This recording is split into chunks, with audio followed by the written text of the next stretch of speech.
Ravi de vous retrouver sur Arte. Bienvenue dans le dessous des cartes hebdo, la version longue pour aller plus loin. Aujourd'hui, deux visages. Jair Bolsonaro, l'ancien président du Brésil, et l'actuel président, Luiz Inácio Lula da Silva. Bolsonaro est en prison après avoir tenté de reprendre le pouvoir par la force en 2023. Désormais, c'est son fils, le sénateur Flavio Bolsonaro, qui reprend le flambeau familial pour la prochaine élection présidentielle d'octobre 2026.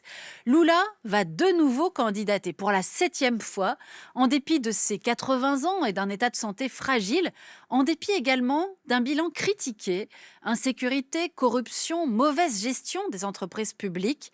L'occasion pour nous d'aller revisiter le plus grand pays d'Amérique du Sud, le Brésil, cette terre de biodiversité qui abrite près de 60% de la forêt amazonienne. Le Brésil, 9e économie du monde, dont la puissance est entravée par son instabilité et par ses clivages profonds, vous allez voir. Sortons nos cartes. Le Brésil est un géant territorial qui occupe près de la moitié de l'Amérique du Sud.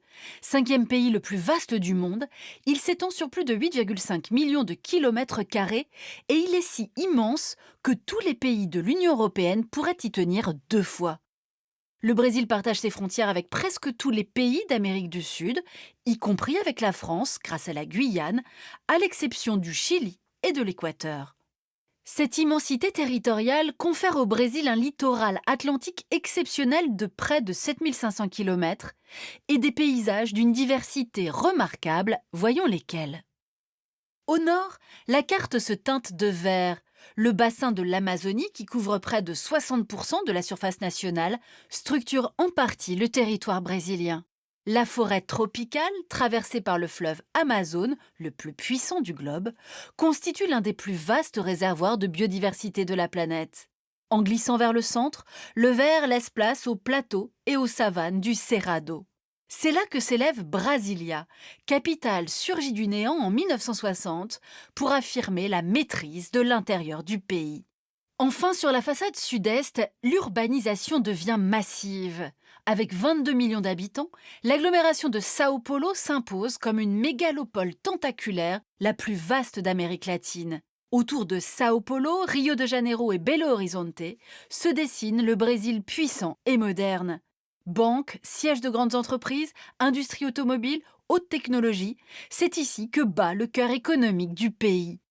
À lui seul, le Sud-Est concentre 85% du PIB et 40% des 212 millions d'habitants de la population brésilienne.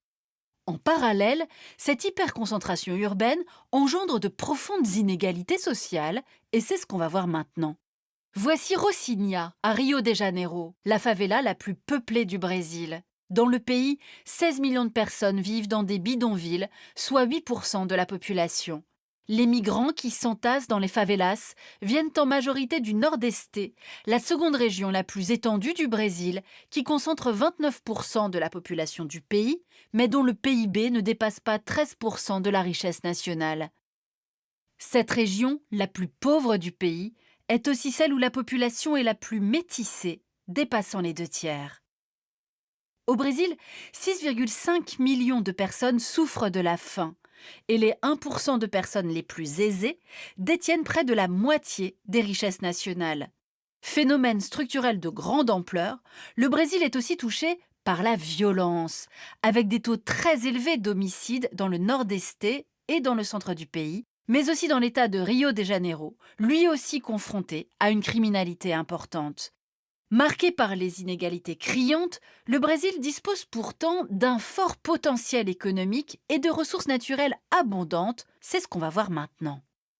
Le Brésil est l'un des premiers producteurs mondiaux de fer, amiante, bauxite, étain, pierres précieuses.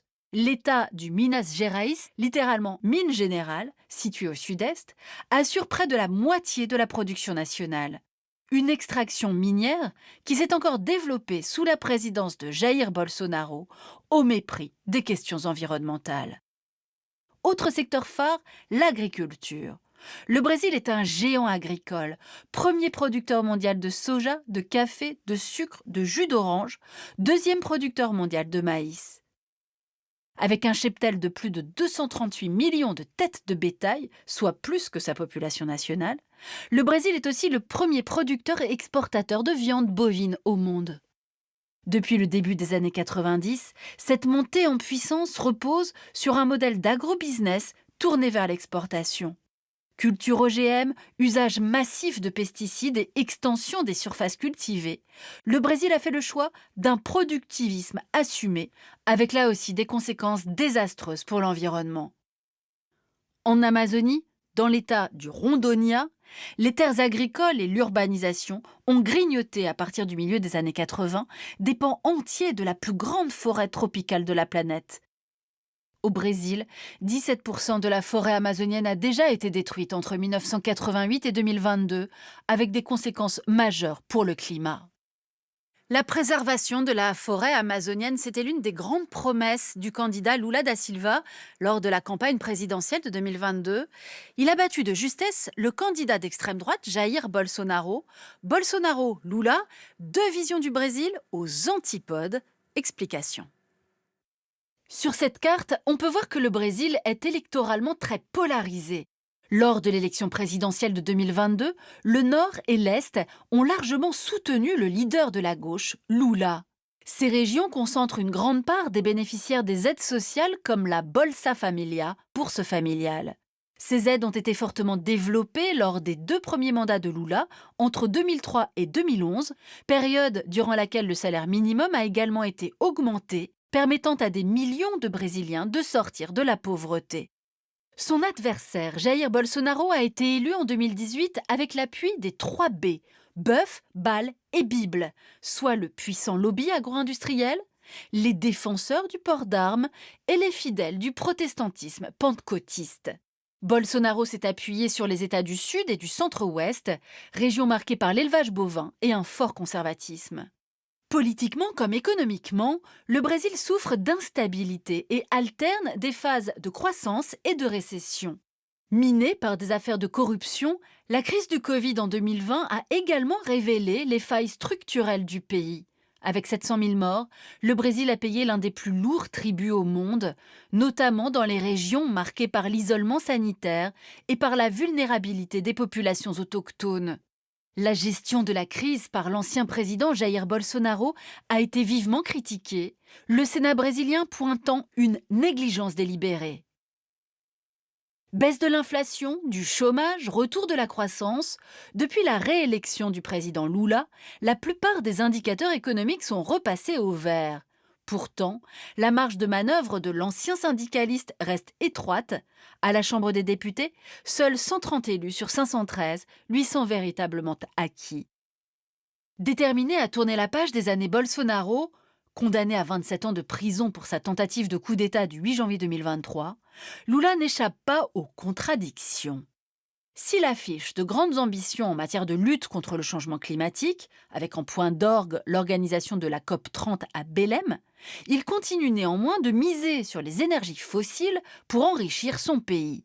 Ainsi, Lula a accordé à la compagnie brésilienne Petrobras une licence d'exploitation pétrolière, ici, à 500 km de l'embouchure du fleuve Amazone.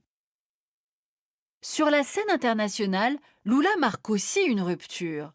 Alors que sous l'ère Bolsonaro, le Brésil s'était aligné sur la diplomatie Trump, Lula, lui, a relancé l'intégration régionale avec un objectif clair, renforcer l'influence du Brésil sur l'ensemble du sous-continent américain. Mais cette influence se heurte aux choix géopolitiques aux antipodes entre les deux géants sud-américains, le Brésil de Lula et l'Argentine de Milei. Exemple, lors de l'opération états-unienne contre le Venezuela de Nicolás Maduro. Lula était scandalisé quand Milei a salué la pression américaine mise sur le régime de Caracas. Lula a aussi relancé les relations du Brésil avec l'Union européenne en donnant son feu vert à l'accord commercial entre l'UE et les 4 pays fondateurs du Mercosur. Première économie du bloc sud-américain, le Brésil contribuerait ainsi à former, avec l'Union européenne, l'une des plus vastes zones de libre-échange au monde. Et pourtant, Européens et Brésiliens ont des divergences diplomatiques, notamment parce que Lula continue d'entretenir des liens avec Vladimir Poutine, acceptant notamment de se rendre en Russie pour les commémorations du 9 mai 2025, à la fois pour amplifier les liens commerciaux avec Moscou et parce que le Brésil se rêve en médiateur sur le dossier ukrainien. Enfin, le leader de la gauche brésilienne entend également s'imposer comme l'un des porte-voix du Sud global, en défendant une voie indépendante, loin de l'influence des grandes puissances occidentales. Le Brésil occupe à ce titre une place centrale au sein des BRICS, devenus BRICS+. Mais là aussi, le Brésil reste fortement dépendant, notamment de la Chine, devenue son principal partenaire commercial, partenariat renforcé par le retour de Donald Trump, la Chine préférant désormais, pour contourner la guerre commerciale déclenchée par Washington, favoriser notamment le soja brésilien. Et on termine avec l'attention que porte Trump à l'élection présidentielle au Brésil. Il avait notamment pris position au moment de l'incarcération de Jair Bolsonaro pour dénoncer une chasse aux sorcières comme un effet miroir. Il faut dire que les événements de janvier 2023, quand la place des trois pouvoirs à Brasilia avait été envahie et vandalisée par des soutiens de Bolsonaro, rappelaient les événements de janvier 2021, quand aux États-Unis, le Capitole à Washington avait été pris d'assaut par des partisans de Trump qui n'acceptaient pas la victoire de Joe Biden. C'est avec lui que nous avons préparé cette émission. Le chercheur Hervé Terry a beaucoup publié sur le Brésil, avec notamment ce dernier ouvrage, Amazon, un monde en partage. Ainsi s'achève ce nouveau numéro du Dessous des cartes. Rendez-vous bien sûr la semaine prochaine, même endroit, même heure. Et d'ici là, n'oubliez pas, arte.tv et nos réseaux sociaux pour retrouver l'ensemble de nos vidéos. Et abonnez-vous bien sûr à notre newsletter.